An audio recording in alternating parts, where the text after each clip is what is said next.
Para mediados del siglo XX, según los análisis de Vicente Salas-Viu en la creación musical chilena, había tres corrientes musicales en los compositores doctos. Por una parte, los herederos del romanticismo y postromanticismo. Ahí estaban las figuras totémicas de Enrique Soro y Alfonso Leng, por ejemplo. Por otra parte, los herederos del impresionismo francés, que se teñía con nacionalismo y criollismo. Y de ahí tenemos a Pedro Humberto Allende, Próspero Bisquert o Carlos Izamitz. Y un tercer grupo que heredaba un poco elementos impresionistas, un poco elementos expresionistas, pero iba hacia vanguardias y sumaba una nueva carta en esta baraja de posibilidades con el neoclasicismo, sobre todo con la influencia de Stravinsky o Bela Bartók. En ese grupo estaban los jóvenes compositores como Juan Orrego Salas o Alfonso Letelier, pero también se presentaban figuras novísimas de la composición chilena, como tendríamos a Gustavo Becerra, Silvia Sublet, Carlos Riesco y Alfonso Montesino. Alfonso Montesino va a nacer en Osorno en 1924 y va a fallecer en Bloomington, Indiana, en el 2015. Su carrera va a bascular constantemente entre la figura del compositor y el gran pianista. Es un muchacho que reúne una gran cultura literaria y musical ya desde sus inicios. Es precoz compositor y un destacado pianista, incluso discípulo de Claudia Rau. Es curioso cómo esta báscula entre el compositor y el intérprete a veces va a eclipsar una u otra. Y tiene que ver con que el siglo XX va a preferir la especificidad. Ya no es tanto como el siglo XIX o anteriormente, que era dado que un gran intérprete era compositor e incluso compositor de sus mismos tipos de obras. Pensemos en Chopin para el piano, por ejemplo, Paganini. Pero también se habían dado ya en el siglo XIX algunos compositores que no eran grandes instrumentistas, como Berlioz, Verdi, Wagner, por ejemplo. Pero el siglo XX va a tener cierta necesidad de dividir las aguas. Y Alfonso Montesino va a estar en ambas, va a ser muy connotado pianista, por ejemplo, con un repertorio de Beethoven o Bach, y también como compositor. En este mundo amplio que se abría, ya desde los comienzos de este joven compositor, se le ve el eclecticismo, que toma a veces elementos del expresionismo, del neoclasicismo, y su formación literaria, él va a ser bachiller en letras, amén que compositor, le va a permitir, a través de la literatura, acceder a estilos musicales. ¿A qué voy con esto? Cuando toma poesía de Rilke, por ejemplo, toma elementos del expresionismo alemán y su cromatismo. Cuando toma a Gabriela Mistral, es de los primeros compositores, de un gran grupo de compositores que empiezan a tomar a Gabriela Mistral en la poesía de sus música de canción de cámara, tiene otro estilo musical. Y cuando utiliza un texto como el de la siguiente canción, que es del Renacimiento ibérico, de un escritor portugués, va a tomar elementos del neoclasicismo. Vamos pues a entender esto con la próxima canción, que se llama En la huerta nace la rosa. Había dos maneras de acercarse al neoclasicismo. Por una parte, lo musical o lo literario. En lo musical recurríamos a algunos elementos formales, algunos elementos compositivos, podíamos ir hasta el Renacimiento con su polifonía, al barroco con sus estilos concertados, o un poco más hacia el clasicismo, barroco-clasicismo, con el ritmo de algunas danzas. Y por la parte literaria, recurrir a ejemplos poéticos, teatrales, del siglo de oro, por ejemplo, el siglo de oro español. Eso es lo que hace Alfonso Montesino con el poema de Gil Vicente, En la huerta nace la rosa. Gil Vicente, un gran escritor portugués del Renacimiento. Y para ello va a tomar algunos elementos. Él no viaja exactamente hasta el Renacimiento con su polifonía, sino que convengamos, es un muchacho de 20 años. Estamos en 1944. Su conocimiento musical de entonces y el de nosotros acá en Chile podía retroceder hasta el barroco.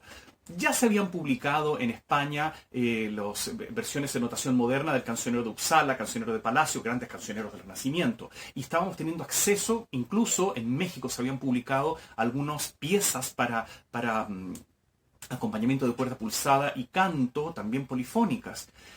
Pero todavía faltaba. Ya vendrán Juan Orrego Salas y las canciones castellanas. Ya vendrán Alfonso Letelier y sus composiciones también deudoras del siglo de oro literario, que va a ser realmente muy apreciado en la composición nacional. Pero estamos en unos primeros intentos. Y Alfonso Montesino toma algunos elementos. Por ejemplo, si notamos el comienzo de la canción, en la mano derecha utiliza el acorde quebrado propio del barroco clasicismo, ¿no?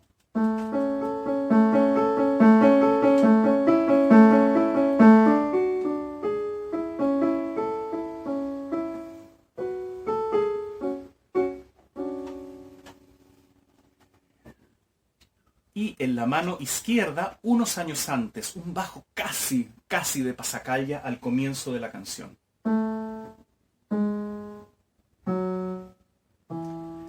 Ese bajo de 4 notas.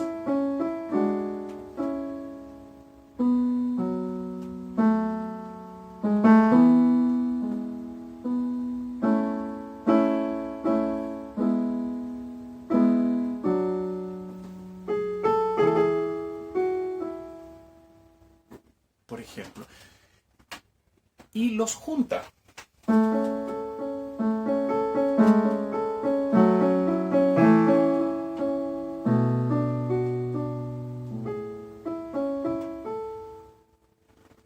Y por otra parte, crea una melodía que va a ser acompañada. No hay mucha polifonía acá en esta obra. Es una melodía acompañada que incluso en la mano derecha se va repitiendo, duplicando en muchos compases. Crea un ambiente fresco, diáfano, pastoril, que recrea a un joven, una joven, obviamente enamorados.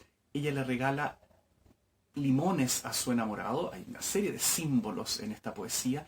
Y hay un observador que lo único que desea es contemplar el naciente amor de esta pareja. Esta es En la huerta nace la rosa, de Alfonso Montesinos.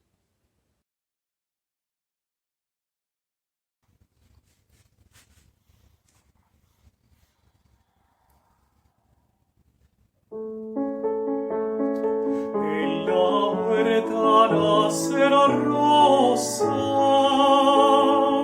quiero me ir allá por mirar al ruiseñor como cantaba por las riberas del río. Limones cogía la Virgo, quiero me ir allá para ver al ruiseñor como cantaba.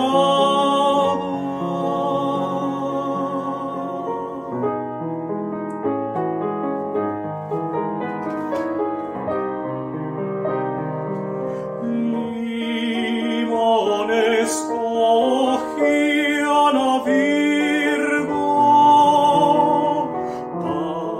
para dar al su amigo.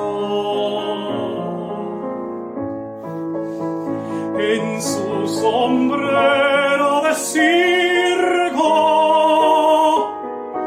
quiero me ir allá por mirar al ruiseñor como cantaba.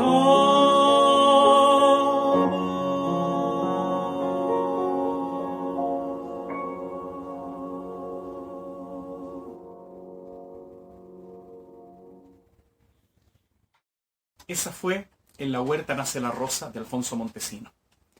¿Qué elementos serán interesantes para quedarnos con la figura de este compositor? Primero que nada, el eclecticismo en la búsqueda de su inspiración, que podía tener un abanico muy amplio, lo que da este siglo XX más informado de las corrientes a medida que ocurren y también hacia el pasado. Punto 2.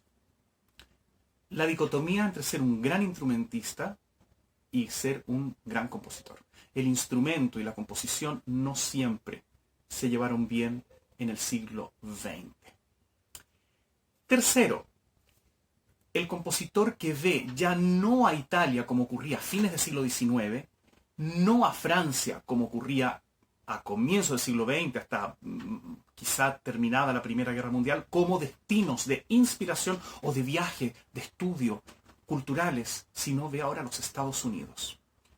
Montesino viajará a Estados Unidos en búsqueda de perfección en su quehacer musical, tal cual como harán, por ejemplo, Amengual o Juan Orrego Salas.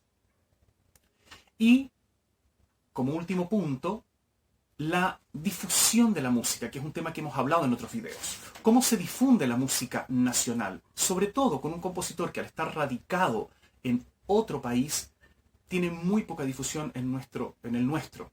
¿Cómo llega? ¿Cómo accede? ¿Cómo se da a conocer? Lamentablemente para Alfonso Montesino la distancia fue no solo una distancia física, sino también de contacto con el mundo musical. Para saber más de Alfonso Montesino, hay información en internet, mucha, sobre todo a raíz de su fallecimiento, Revista Musical Chilena y otros sitios más. Profundicen y disfruten de la música de este compositor.